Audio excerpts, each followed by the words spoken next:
Profetizar. Vamos analisar 2 pontos. Primeiro, o que significa profetizar e depois, por segundo, como se explica a atuação de mulheres profetizando em Atos capítulo 18, versículo 26 e capítulo 21, versículo 9 e 1 Coríntios capítulo 11, versículo 5.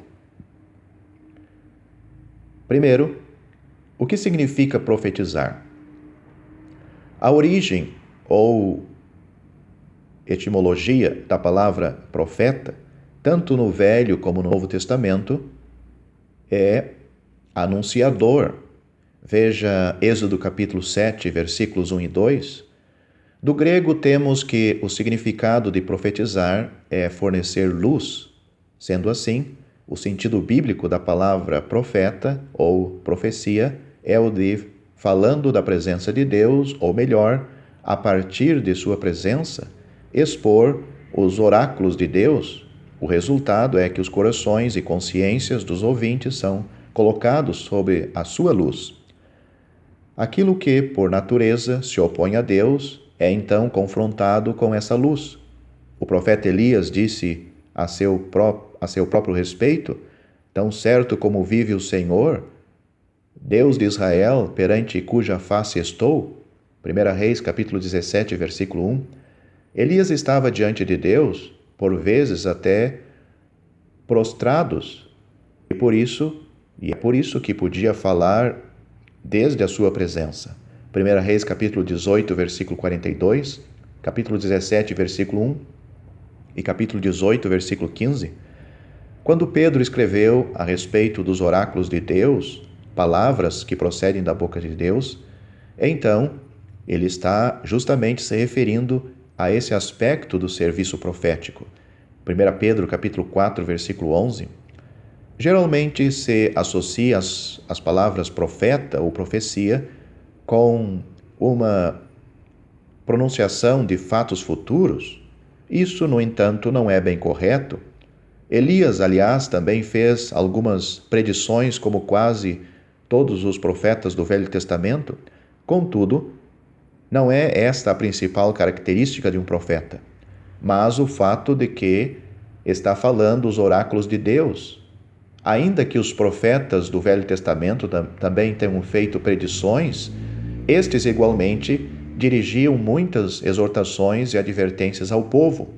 2 Crônicas, capítulo 36, versículo 15, Jeremias, capítulo 25, versículos 4 a 7. Até mesmo os guias do povo, tal como Moisés, são denominados profetas. Deuteronômio, capítulo 18, versículo 15, 1 Samuel, capítulo 3, versículo 20. Também no Novo Testamento existe o dom e o serviço de profetas.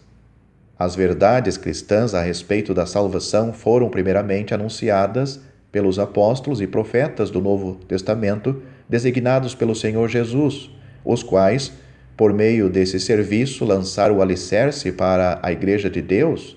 Compare Romanos capítulo 16, versículos 25 e 26, 1 Coríntios capítulo 3, versículos 10 e 11, e capítulo 14, versículo 29, Efésios capítulo 2, versículo 20, capítulo 3, versículo 5 e capítulo 4, versículo 11. Coisas que até então lhes eram desconhecidas, lhes foram manifestadas pelo Espírito Santo, sendo, então, anunciadas por eles: a glória do Senhor Jesus, a direita de Deus, os privilégios e deveres dos filhos de Deus, a existência da Igreja de Deus e suas atribuições e outras mais. Enquanto o Novo Testamento ainda não estava completo, Deus ainda revelava afora isto outros fatos através dos profetas. Atos capítulo 11, versículo 28, capítulo 21, versículos 10 e 11. Uma vez concluído o Novo Testamento, o dom profético veio a sucumbir. Já não existem novas revelações inerentes à salvação, pois a Escritura já está consumada. Veja Colossenses capítulo 1, versículo 25. Se acabo de identificar que o dom profético já cessou, lembro também que o serviço profético como é visto no Novo Testamento, pode existir ainda hoje. Contudo, este não poderá conter, de modo algum, novas revelações. Repito, esta atividade não deve ser confundida com um dom, já que somente é efetiva quando proceder de uma íntima comunhão com Deus, o Pai, fato que provavelmente não é uma constante na vida de nenhum filho de Deus. O resultado de tal serviço é edificação, exortação e consolação. 1 Coríntios capítulo 14, versículo 3. Compare com 2 Coríntios capítulo 12, versículo 19. Esse serviço profético, por vezes, tem sido considerado o mais sublime dos ministérios, porque somente é possível quando aquele que o desempenha estiver em plena dependência de Deus e sob a direção do Espírito Santo. O segundo ponto que ficamos de analisar seria como se explica a atuação de mulheres profetizando, que encontramos em Atos capítulo 18, versículo 26, e capítulo 21, versículo 9, e 1 Coríntios capítulo 11, versículo 5. Primeiramente, temos de observar que não sabemos o que estas mulheres crentes profetizaram, nem onde e como o fizeram. Atos capítulo 21 simplesmente nos relata que as 4 filhas de Filipe profetizavam, e em 1 Coríntios capítulo 11 temos a determinação de que a mulher, quando ora ou profetiza, deve cobrir sua cabeça. Se, pois, hoje são citados exemplos da atuação de irmãs no Novo Testamento, como Atos capítulo 18, versículo 26, capítulo 21, versículo 9, então deveria ser claro que essas mulheres agiram correspondentes aos ensinos do Novo Testamento, porque a Escritura não se contradiz. Não se pode, portanto, derivar desses exemplos alguma coisa que esteja em oposição às instruções contidas em outros pontos da Bíblia. Assim, deve-se considerar que todos os ensinos do Novo Testamento sobre o serviço e conduta da mulher lhe impõem tanto o retrair-se como o sujeitar-se. Veja, por exemplo, estes versículos.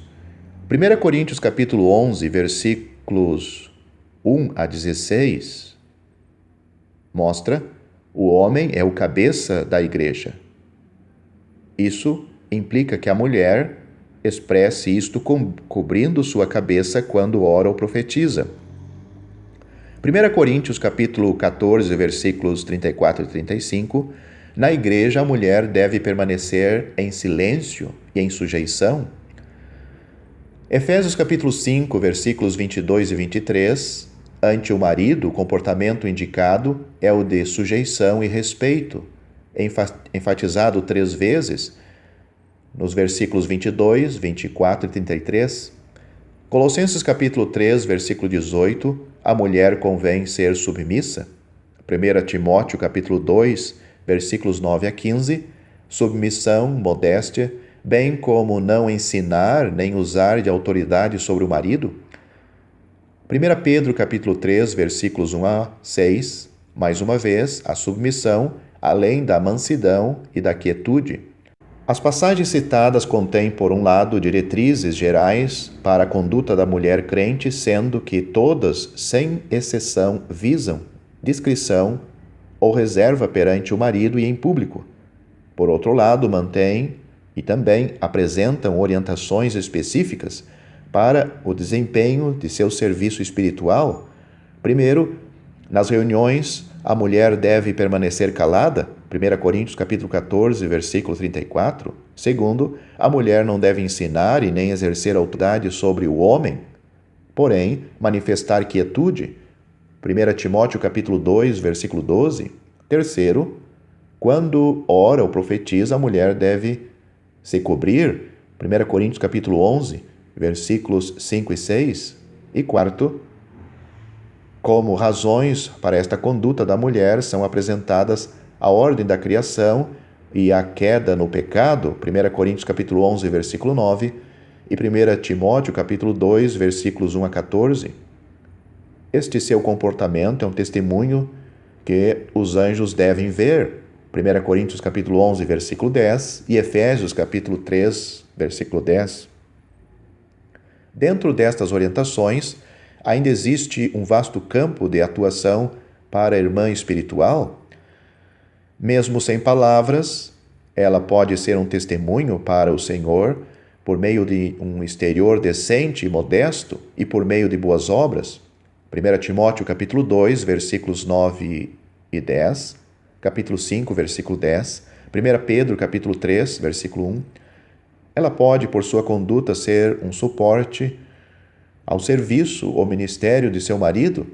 1 Timóteo, capítulo 3, versículo 11. Pode também instruir as mulheres novas a serem boas esposas, mães e donas de casas, além de bem ocupadas com as tarefas do lar. Tito, capítulo 2, versículos 3 a 5. Os dons e atribuições concernentes à mulher se concentram, portanto, na esfera prática da vida cristã e não na pregação, embora a conversação pessoal também lhe confere inúmeras oportunidades para testemunhar para o Senhor.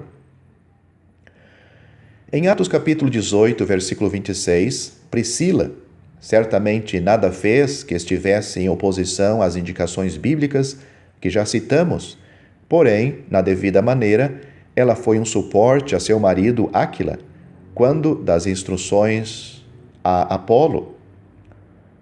Desse modo, Apolo pôde aprender de Áquila as verdades cristãs e do casal a prática cristã. Atos capítulo 21, versículo 9, respeitando o campo de ação já lembrado no item 6, as filhas de Filipe tinham a oportunidade de exercer o seu dom. Aqui é importante considerar 1 Coríntios capítulo 2, versículo 12, que diz: não usar de autoridade sobre o homem. Segundo a palavra de Deus, a mulher não é chamada para exercer autoridade em questão de fé. 1 Coríntios capítulo 11, versículos 1 a 16, nesta passagem é determinado que as irmãs, quando oram ou profetizam, cubram a cabeça da mesma forma como os homens é ordenado que não se cubra. Sobre a ocasião, no entanto, nada fica dito. Como no capítulo 14, versículo 34, é imposto silêncio às mulheres nas assembleias, fica claro que não cabe que a mulher ore ou profetize durante as reuniões.